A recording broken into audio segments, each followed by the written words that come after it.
The regions of Ukraine are currently playing host to the most mind-blowing Game of Thrones that has been played this whole century. This battle, which is being fought on both sides of the conflict, ushers in a brand new period in the annals of world history. This time period sheds light on the manner in which the Ukrainian army drew the Russians into a swamp, both in the Donbass and on the southern front lines that extended all the way to the Crimea. Kiev is currently executing a simultaneous offensive plan with the goals of retaking control of Crimea and isolating the Donbass region, as well as cutting off President Putin's troops from the frontiers of Belarus and Russia. We have been witnesses to the offensive operations that the Ukrainian army has been conducting over the past few weeks, particularly in Zaporizhia, Berdyansk, Melitopol, Crimea, and the Russian cities that are located around this peninsula. What have the most recent developments been like on the eastern front lines of Ukraine? Over the course of the past few days, the Ukrainians have scaled back the intensity of the ground offensive efforts that they are conducting on the southern front lines.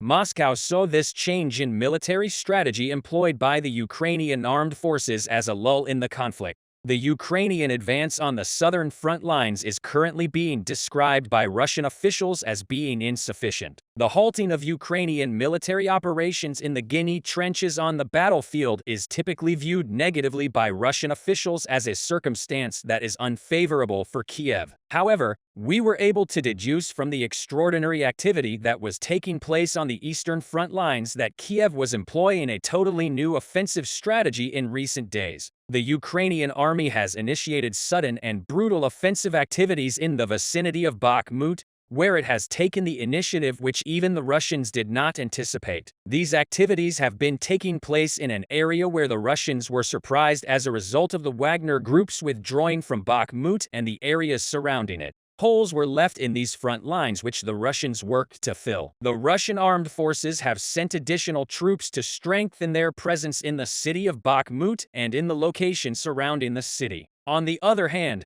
because the Ukrainian armed forces control both Bakhmut and the supply lines that are located close to the city, more than 100,000 Russian soldiers were caught in the net of the Ukrainian armed forces when they were traveling to Bakhmut. Following the evacuation of Wagner forces from the Donbass region, operations involving the Russian Army's 1st Army, 2nd Army, and pro-Russian Chechen Special Forces are currently taking place in Bakhmut and the adjacent areas. The Russian 1st Army is comprised of approximately 42,000 soldiers, whereas the Russian 2nd Army has approximately 46,000 soldiers. In addition, the overall number of pro-Russian Chechen fighters operating in the region, along with the 1st Tank Army of the Russian Army and several other support groups, is approximately 15,000. Since the beginning of the conflict, the Russian 1st and 2nd Armies, which were formed from the areas of Luhansk and Donetsk, have been able to sense the force that Ukraine possesses. As a result of the staggering attack that the Ukrainian forces carried out in both Luhansk and Donetsk,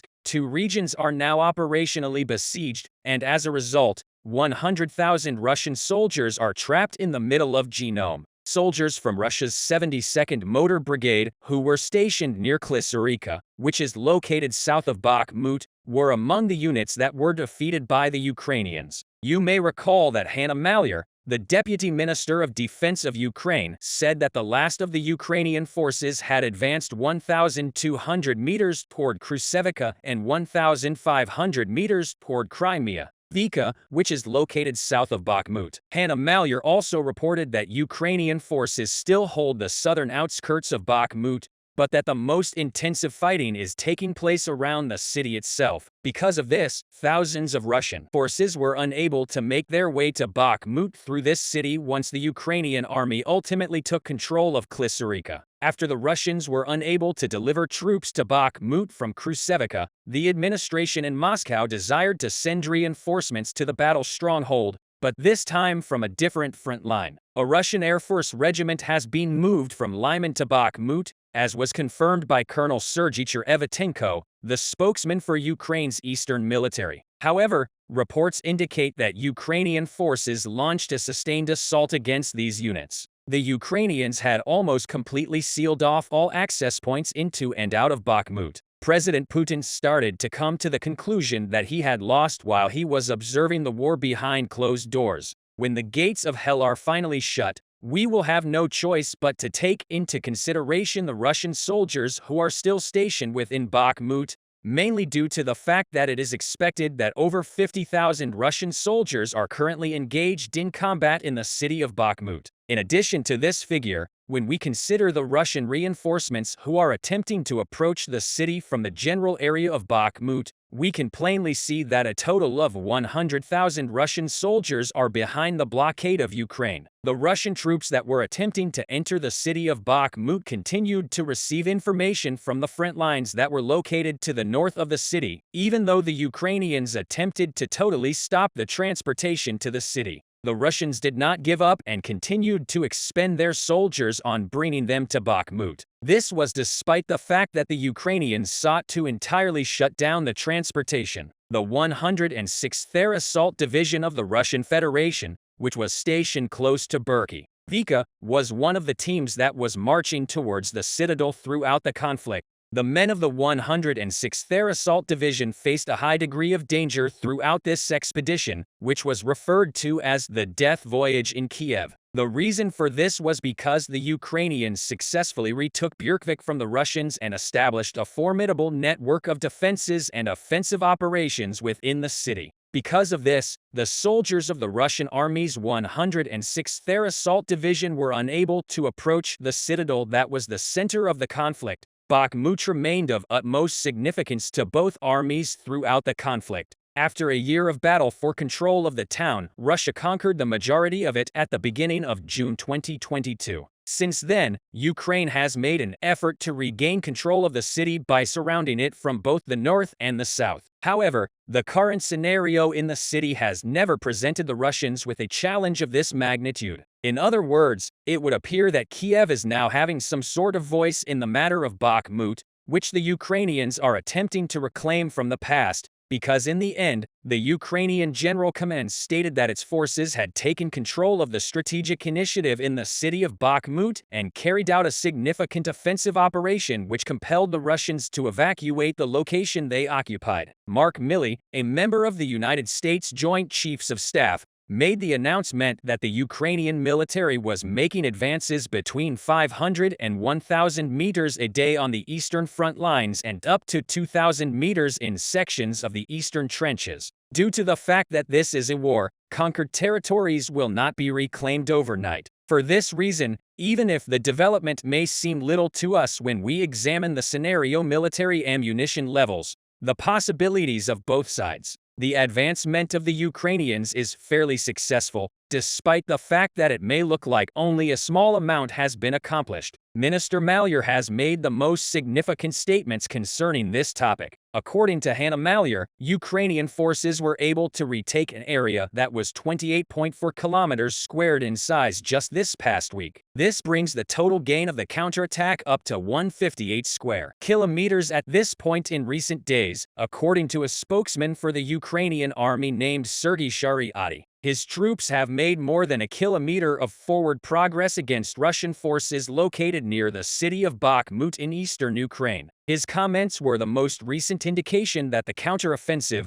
which was initiated by Kiev at the beginning of June, is making modest success, despite the fact that Russia's descriptions of the battle in the Bakhmut sector diverge with those of the Ukrainian government. Despite the fact that the Russians do not believe these justifications, the Ukrainian armed forces continue to demonstrate how successful they are, both at Bakhmut and on the front lines in the vicinity of this city. To the people of Ukraine, it is important to note that one of the primary reasons for the success of the offensive measures is, of course, the assistance received from the West as well as the modernization of the airspace used by the Ukrainian army on both sides of the front. With the expansion of the NATO alliance, Russia began to be squeezed into a corner. The Kremlin perceived the expansion of NATO as a threat to its own security. However, NATO continued to admit new members up to the borders of Russia and refused to rule out future expansion. The most recent development that has placed Russia in a nightmare regarding this issue was Turkish leader Erdogan's announcement the day before the NATO summit in Vilnius that he would support the Swedish accession process with Turkey's approval.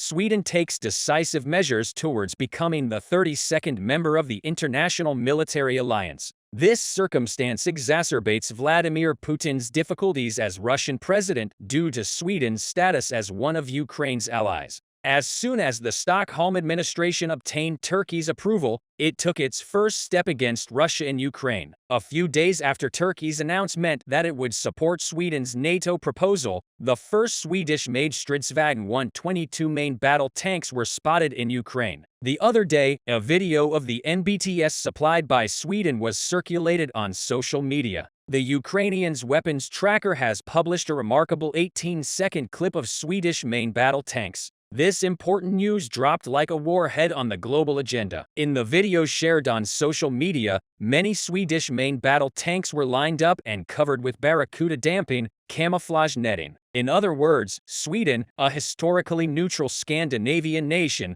was among the countries that provided Kiev with significant main battle tanks assistance following Russia's unjust and unjustifiable invasion in February 2022. While Moscow could not even get used to the notion of Sweden joining NATO, we believe the appearance of Swedish-made Stridsvagn 122 on Ukrainian soil will enrage Vladimir Putin, the Russian leader. So where will these Swedish tanks be deployed? Let's determine together in which Ukrainian unit and on which front line the Stridsvagn 122 will be deployed. The Swedish-made Stridsvagn 122 reportedly outfits a tank company, a mechanized battalion and an artillery battery within the Ukrainian Army's new 21st Mechanized Brigade. The 21st Brigade of the Ukraine is not a small brigade and has a significant number of vehicles that likely did not originate in Sweden. In addition, the 21st Mechanized Brigade trained in Sweden this spring and was redeployed to Ukraine just before the June 4th launch of Ukraine's long-awaited 2023 counter-offensive in southern and eastern Ukraine. The soldiers of the 21st Brigade, armed with these potent battle tanks, are advancing towards the main contact line west of the Russian-occupied Kremenny in northeastern Ukraine. Multiple videos have been shared depicting the 21st Brigade drones and artillery in action,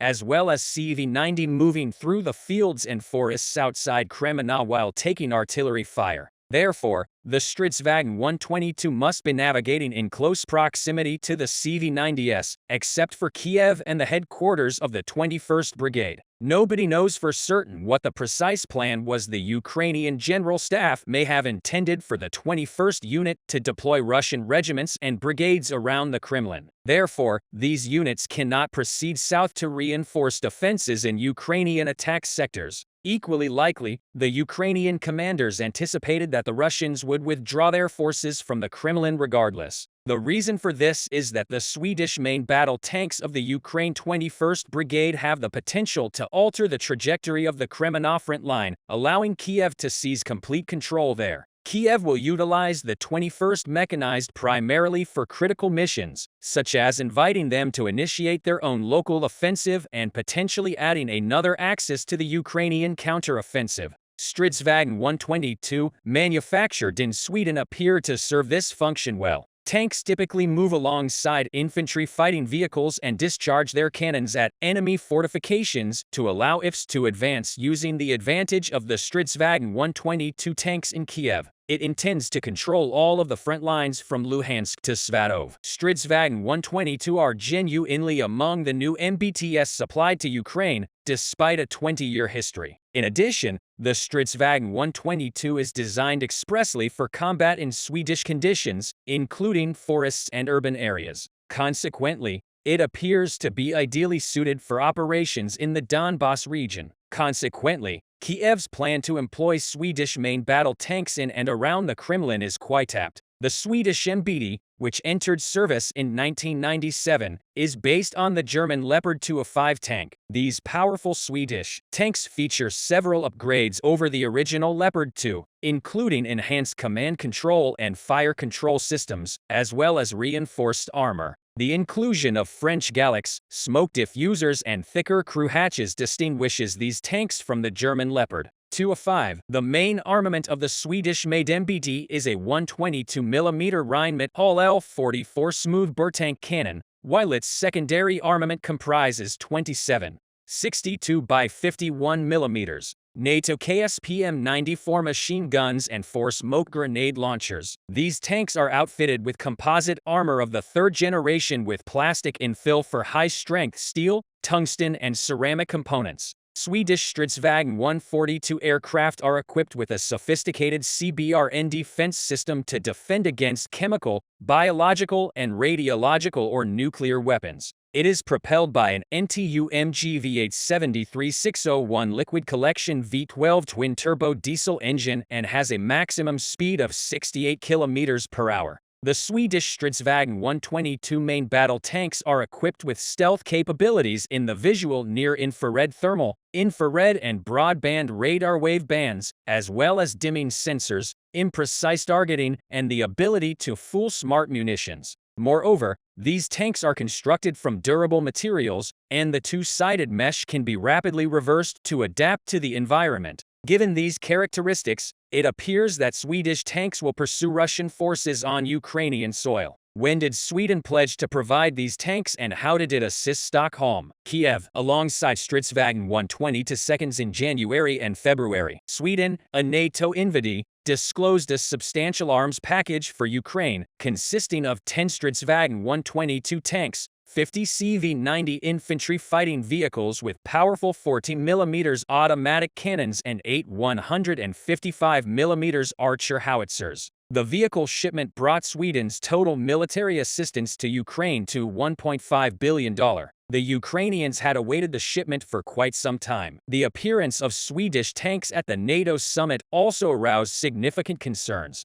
Was this shipment part of a plan to disclose a secret game-changing weapon kept secret by Ukraine and Sweden during the most crucial period of the war? If that is the scheme, it appears that it will succeed because Ukrainian forces are presently engaged in a tank and trench war in the Donbas region. Therefore, each and every tank and shell fired at Kiev is vitally essential. In light of this, Sweden purchased approximately 120 Stridsvagn 132s, of which the first 20 were manufactured in Germany and the remainder were manufactured in Sweden under license by Bofors Defense. Alvis Hägglunds 2002 marked the end of the dispatch of these tanks to the Swedish military. Ukraine now shares a portion of these Stridsvagn 122s with Sweden. In addition to providing Stridsvagn 122 main battle tanks to the Ukrainian army, Stockholm also sent anti-tank armaments and other military systems. Remember that the Swedish authorities declared that they would provide Kiev with 10 tanks as well as MIM-23, Hawk and Iris-Ter defense systems.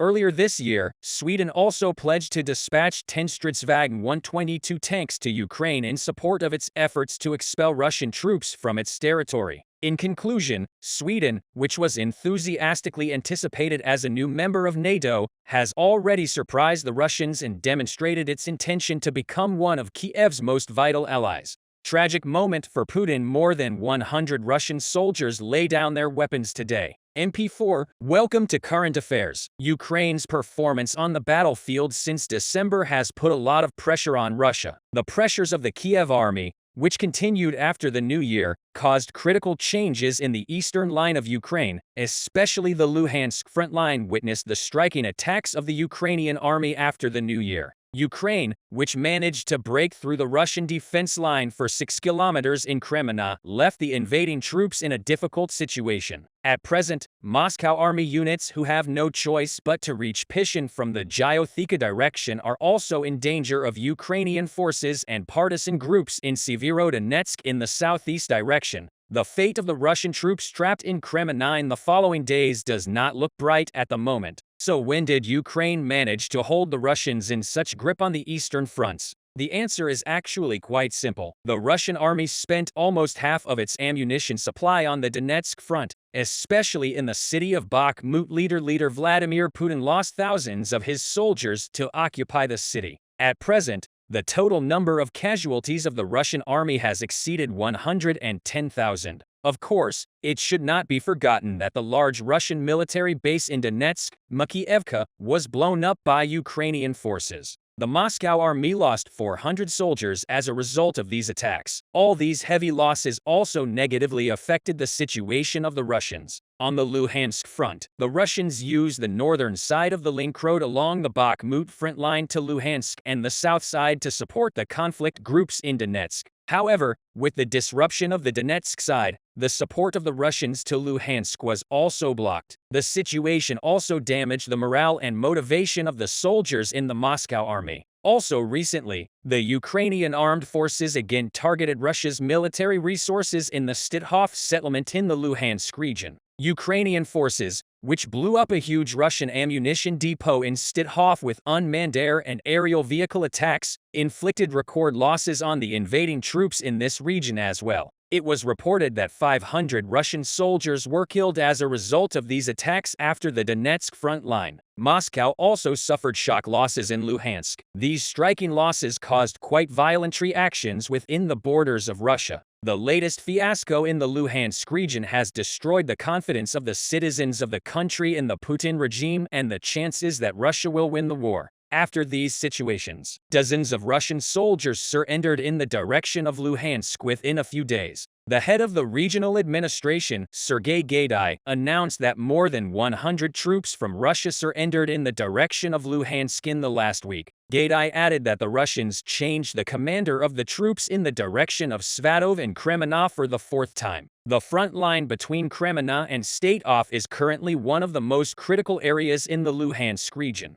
Russia's constant changes in the military structure on this line only makes the Moscow army much more mentally tiring. In addition, this inconsistency triggers the surrender of Russian soldiers in Luhansk to Ukrainian forces. There was a noticeable increase in the number of Russian soldiers surrendering in Luhansk. Currently, the negative effects of the attack, which resulted in the death of 500 Russian soldiers in the military ammunition depot of the Moscow army in Stithof in the Luhansk region, still continues among Putin's soldiers. The evaluations of a Russian soldier who survived the ammunition depot of the Moscow army in Stithof, which was blown up by the explosives left by the Ukrainian forces from a drone about this attack and the course of the war, were extremely remarkable. After 500 Russian soldiers in Stithof were killed in the stunning Ukrainian air operation, the number of surrendered Russian soldiers in the Luhansk region saw a record increase. Alexei Agafonov is a Russian soldier who survived the attack at Stithof. Agafonov insists that the number of casualties after these attacks is over 500. Even after this operation of the Ukrainian forces, Alexei Agafonov stated that many Russian commanders fled from the ammunition depot in Stithof and the military base located near it. The operation organized by Ukraine against this ammunition depot was also recorded on video, second by second. After this attack,